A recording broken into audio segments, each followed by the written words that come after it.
Let us all welcome China Bank.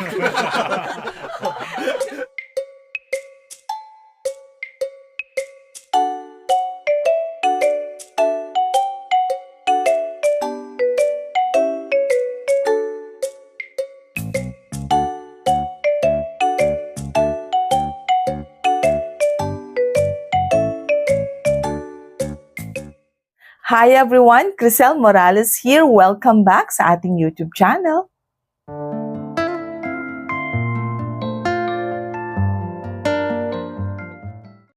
Okay, so in today's video, meron naman tayong itatakal or sasagutin na query ng isa nating subscriber na si JWTT Discare 5300. Ang haba ng pangalan niya. So, hi and shout out sa'yo at maraming salamat for dropping your comment dito sa ating YouTube channel. So, ang query niya is, hi ma'am, hi din.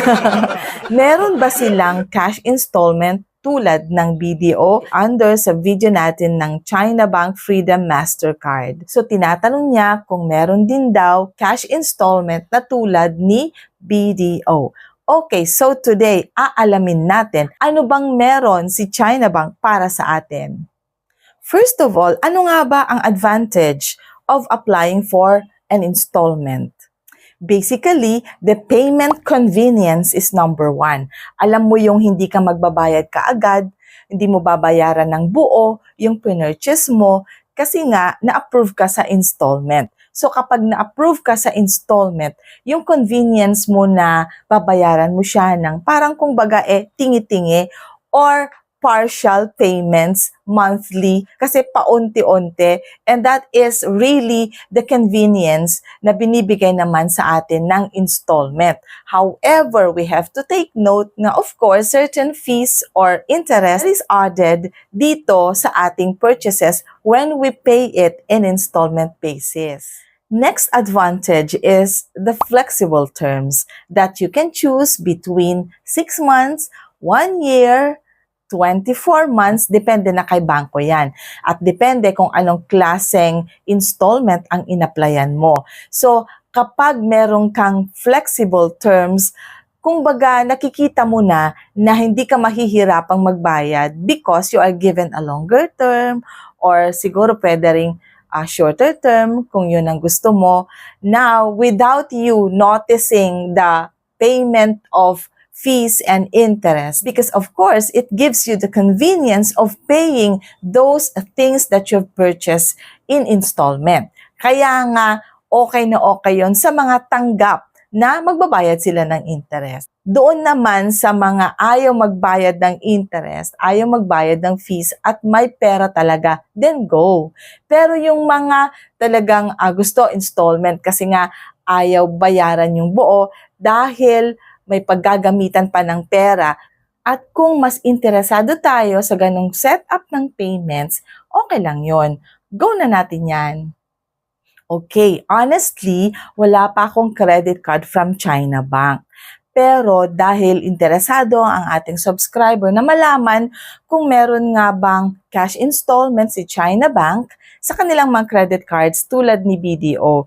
So ang gagawin natin is sisilipin natin kung ano ba ang pwedeng i-offer ni China Bank sa atin regarding installments or siguro yung cash installment na finocus naman ng ating subscriber sa kanyang query. So ngayon, ating sisilipin ang pwedeng i-offer ni China Bank na installment sa atin. So looking at the China Bank installment program, meron silang tatlo na pwedeng i-offer sa atin. Number 1, transaction conversion.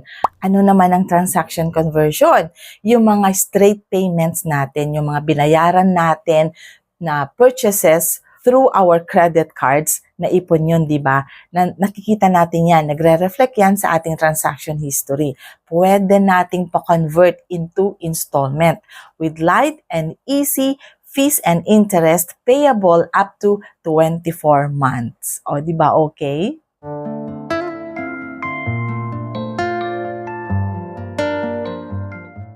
Number 2, balance transfer installment program.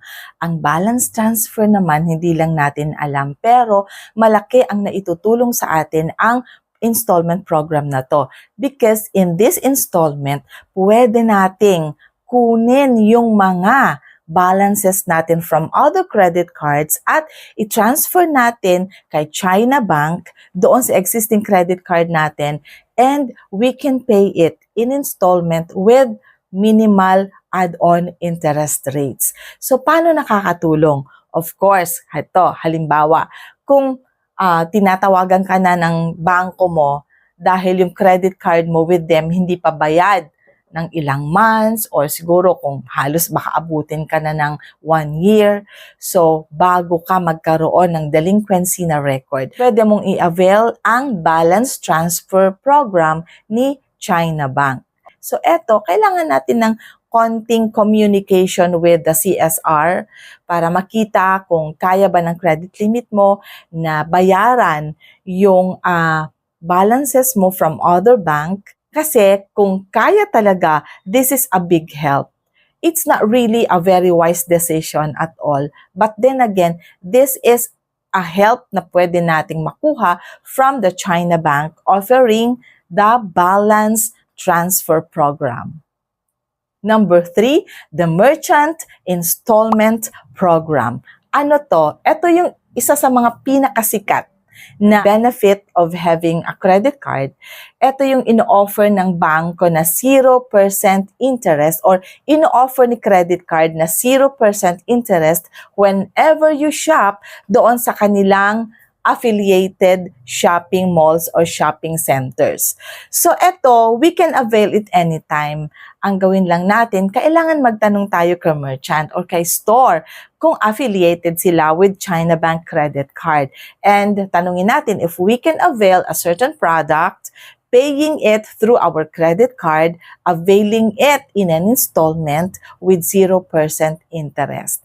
And kapag affiliated si mall or si merchant sa ating credit card and vice versa, wow, it is another option that we have to enjoy. So instead of you paying it in whole amount, halimbawa, nag-purchase ka ng laptop and then ang amount ng laptop na yan is 50,000. So instead of you paying the laptop in 50,000 pesos one time, big time, we can avail it through installment with 0% interest.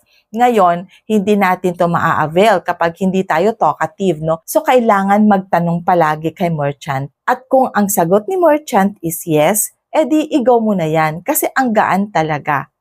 Yung bang walang added fees kasi nga 0% interest. And then, monthly mo siya babayaran. Lalo-lalo na kapag may paggagamitan ka ng malaking amount na yan, halimbawa yung 50,000, for example, na amount ng laptop, na example natin kanina, so ang gaan naman, hindi ba?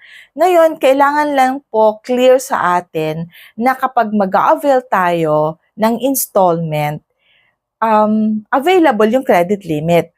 Kasi ang akala ng iba, hindi na isuswap yung credit card. Hindi po ganun yon. Kapag mag-avail tayo ng installment through our credit card, gagamitin or ibabayad natin yung credit limit natin.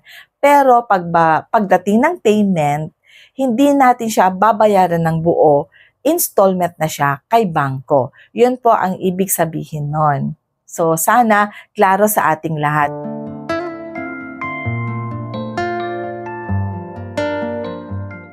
So yon, doon sa pagsilip natin ng mga installment programs ni China Bank, wala tayong nakitang cash installment. Pero eto naman, benefit naman na isa ni China Bank credit cards is you can avail of the cash advance. So yung cash advance tulad ng ibang credit card or ibang credit card, merong karampatang fees and interest naman ang cash advance na medyo mas malaki ng konti doon sa usual finance charge na china-charge sa atin ni bangko.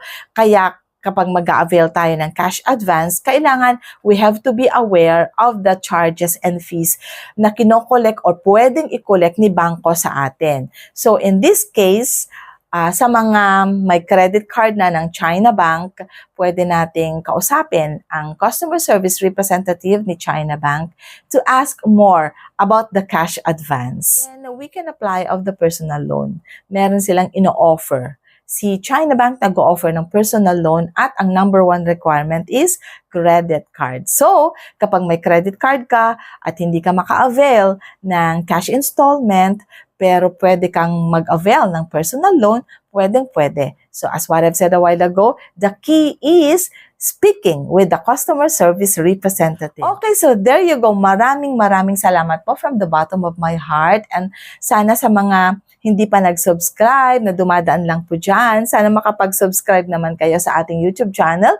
Meron tayong notification bell down there that you can tap so that you will always be notified tuwing may mga videos tayong i-upload. Maraming salamat. And as what I always say, kahit ano pa yan, always remember that life is beautiful because God is so good. Bye everyone!